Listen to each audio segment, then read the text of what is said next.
English learners. Welcome back to Enhance Your English. I'm Emma. And I'm James, and today we've got such a fun topic for you. We really do.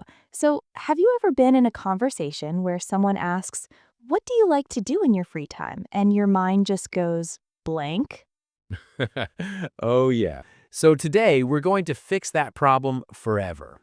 We're teaching you how to talk about your hobbies and interests like a natural, confident English speaker. And here's what makes this lesson special. We're not just going to give you boring vocabulary lists. No, no, no. We're going to show you the exact phrases, questions, and conversation techniques that native speakers use every single day. Plus, excited whisper, we've got a secret technique at the end that will make people want to keep talking to you about your hobbies. It's like a conversation magnet. Playful. Ooh, I love that. So stick around till the end because that bonus tip is going to change how you connect with people. And if you're new here, welcome. Hit that subscribe button and turn on notifications because we drop practical English lessons every week. All right, let's dive in. But first, let me show you the wrong way to talk about hobbies. Oh no, here we go. Okay, Emma, imagine we just met at a party. Ask me about my hobbies. Sure. So, James, what do you like to do in your free time? I like reading. I like sports. I like music. Um, okay. What kind of books do you read? Different books. Fiction books. Nonfiction books. Right. And what sports? Football. Basketball. Swimming. Okay, this conversation is dying. I know, right? That was painful. Relieved. So, what went wrong there? Let me break it down. First problem, I just listed things. I like reading. I like sports. Second problem, no details, no personality. You didn't tell me why you like these things or what makes them special to you. Third problem, no enthusiasm. I like music. Compare that to, I'm obsessed with music. I play guitar and I'm in a band. Oh, see, now I'm interested. Now I want to ask you more questions. Exactly. So that's what not to do. Now let's do it the right way. Okay, James, let's try this again. So, what do you like to do in your free time? Oh, I'm really into photography. I love capturing moments. Like I'll wake up super early just to catch sunrise shots. Wow, that's so cool. What do you like to photograph? Mostly street photography and landscapes. There's something magical about finding beauty in everyday moments. Last weekend, I spent 3 hours in a local market just observing people and their stories through my lens. That sounds amazing. Have you ever exhibited your photos? Actually, yes, I had a small exhibition at a cafe last month. Nothing fancy, but seeing people connect with my work was incredible. That's fantastic. I'd love to see your photos sometime. Absolutely, I'd love to show you. What about you, Emma? What are you passionate about? Well, I'm a huge bookworm. I know that sounds cliche, but I genuinely can't function without reading. What kind of books do you read? Oh, I'm all about psychological thrillers, the kind that mess with your mind. You know, where you think you know what's happening, but then boom, plot twist. I love how animated you get about this. I know, right? I actually run a small book club with 5 friends. We meet every month, and the debates we have, absolutely epic. That sounds like so much fun. It really is. Okay, now, did you all notice the difference? Let's break down exactly what made that conversation engaging. Technique number 1. We used specific details. I didn't just say, I like books. I said, I love psychological thrillers that mess with your mind. Exactly. And I didn't say, I like photography. I said, I love capturing moments and gave a real example. I wake up early for sunrise shots. Technique number 2, we showed enthusiasm. You could hear the passion in our voices, right? Yes, when you talked about plot twists, you literally went boom. That energy is contagious. I can't help it. I get so excited. And that's perfect because technique number 3 is share why you love it. Right. I said I can't function without reading, and you said there's something magical about finding beauty in everyday moments. Those why statements make your hobbies memorable. They give people a glimpse into who you are, not just what you do. Technique number 4, we told stories. James mentioned his cafe exhibition, I mentioned my book club debates. Stories create connection. They give the other person something to respond to, something to ask about. And finally, technique number 5, we asked follow-up questions. Yes, when Emma told me about thrillers, I could have just said cool and moved on, but I asked, what kind of books? And when James told me about photography, I asked about exhibitions. This keeps the conversation flowing naturally. So, those are the 5 techniques. Now, let's give you the exact phrases and vocabulary you need. All right, let's start with how to introduce your hobby. Here are powerful phrases you can use. Instead of boring, I like reading, try these. Here are some powerful phrases you can use. I'm really into reading. I'm passionate about books. I'm a huge bookworm. Reading is my escape. I'm obsessed with mystery novels. I'm crazy about sci-fi. I absolutely love getting lost in a good book. See how much more interesting those sound? Now let's talk about frequency. How often do you do your hobby? Great question. Here are the phrases. I read every single day before bed. I try to read at least one book a month. Whenever I have free time, I'm reading. I spend most weekends reading in my favorite cafe. I play football twice a week with my friends. I practice guitar almost every evening. I go hiking whenever I get the chance. Notice how we're being specific, not just sometimes or often. We give actual details. Exactly. Now let's talk about expressing your passion and why you love it. These phrases are gold. What I love most about it is, the best part is, it helps me relax and unwind. It's my way of expressing myself. It challenges me and keeps me sharp. Reading takes me to different worlds. Photography helps me see beauty everywhere. Cooking is how I show love to people. Dancing makes me feel alive. Beautiful. Now, here's vocabulary for different types of hobbies. Let's categorize them. Creative hobbies: painting, drawing, sketching; writing, journaling, blogging; photography, videography; playing musical instruments; crafting, DIY projects; cooking, baking. Active hobbies: running, jogging, cycling, swimming, hiking, climbing, playing sports like football, basketball, tennis, dancing, yoga, martial arts, going to the gym, working out. Relaxing hobbies: reading, listening to podcasts, watching movies, TV series; gardening, planting; meditation, mindfulness; knitting, crocheting.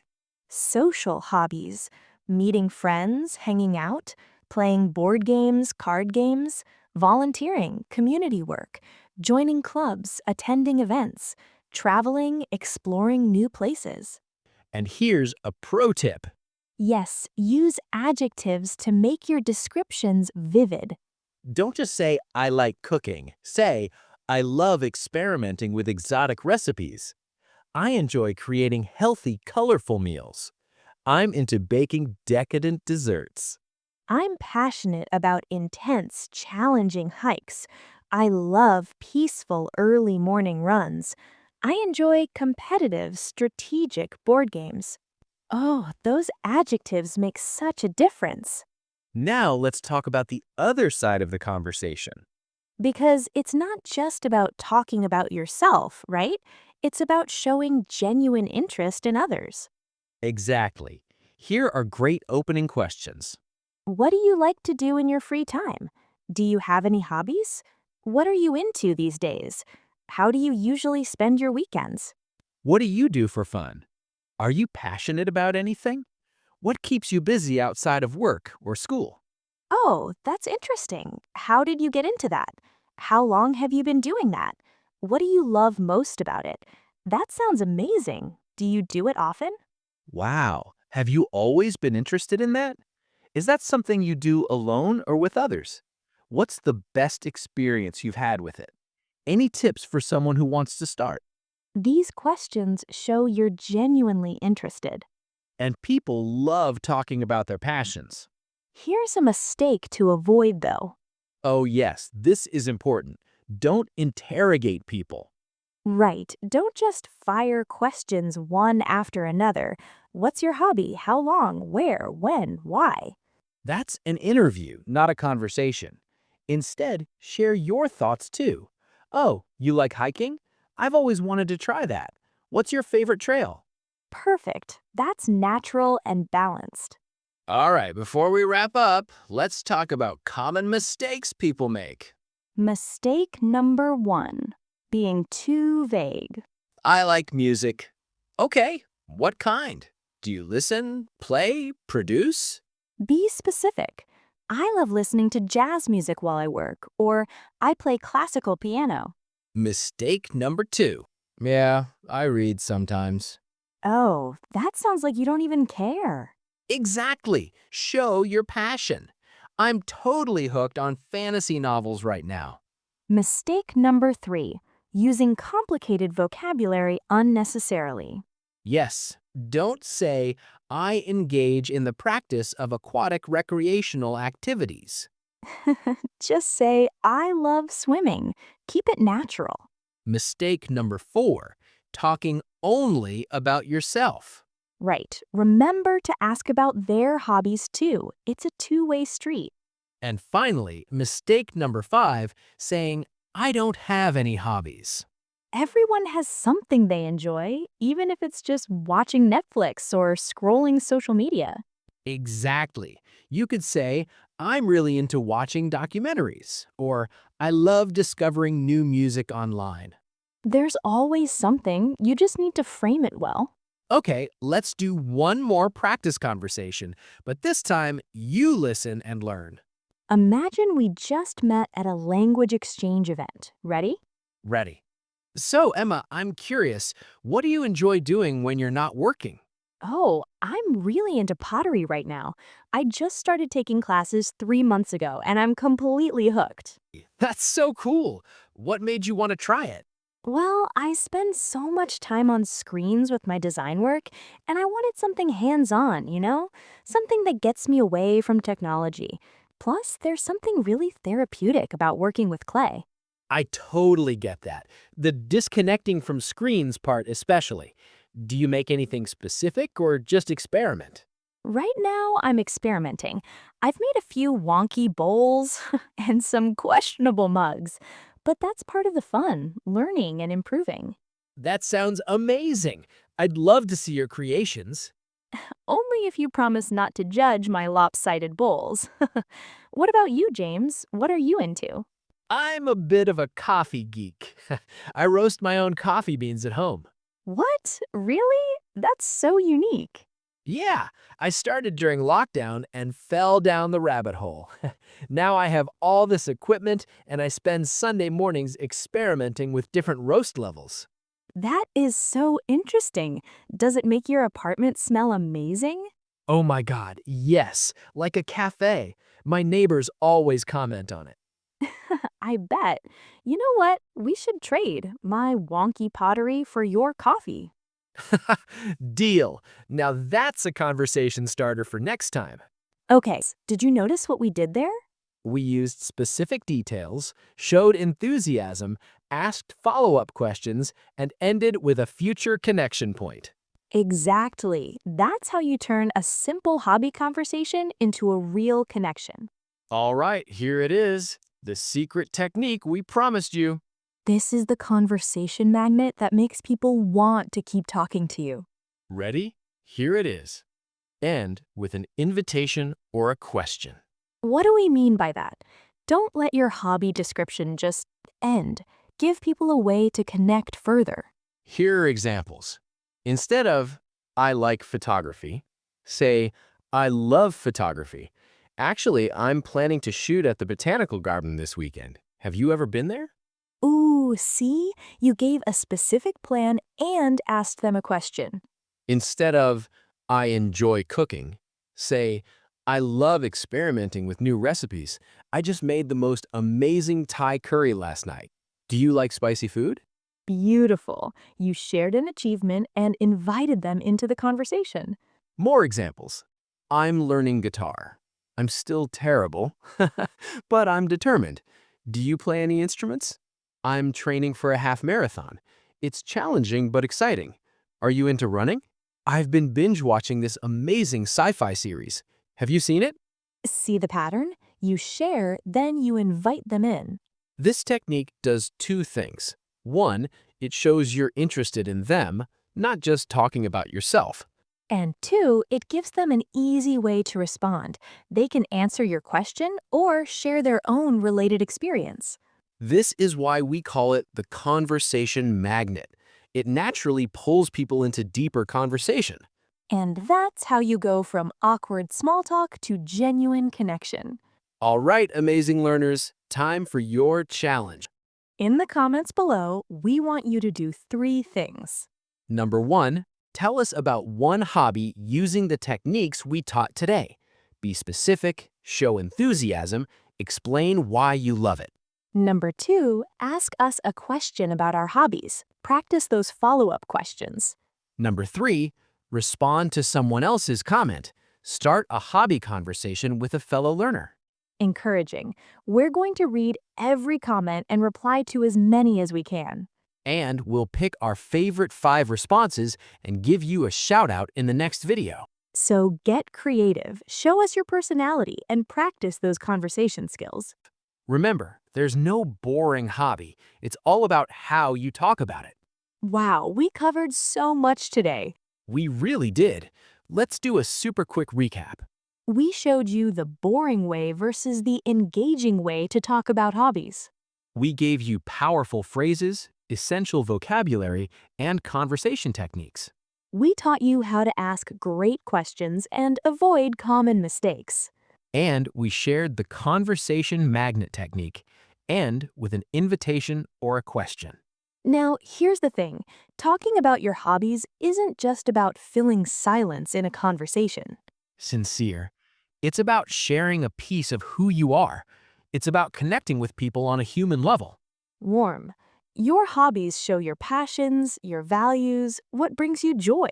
Don't hide that. Encouraging. Whether you're into knitting, gaming, mountain climbing, or collecting stamps, own it with enthusiasm. If this video helped you, smash that like button. Subscribe if you haven't already, and turn on those notifications. Share this with anyone who wants to improve their English conversation skills. And don't forget to complete the challenge in the comments. We're excited to hear about your hobbies. Until next time, keep learning, keep growing. And keep sharing your passions with the world. Bye.